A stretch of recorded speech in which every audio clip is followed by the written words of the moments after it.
Welcome back. Now the next part of the process is for you to place a test order.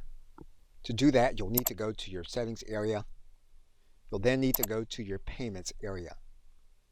What you'll then need to do is to click on Manage. What you'll then need to do is to turn on test mode.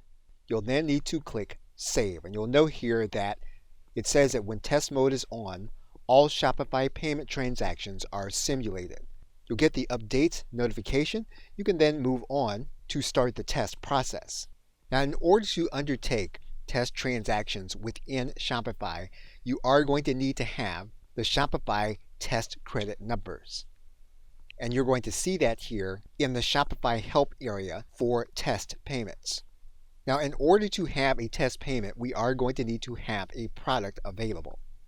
So we're now going to go to our store. We're going to see our product. We're now going to buy our product.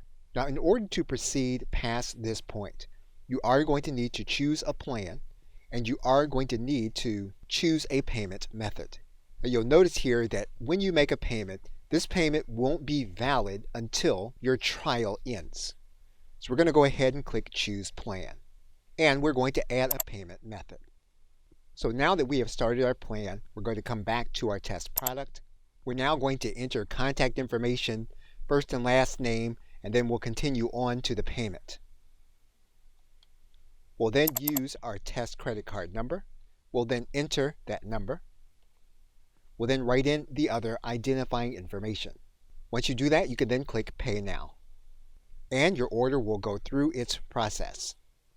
And you'll then be able to see the test process working successfully. Okay, so with that, thanks, and I will see you in another video.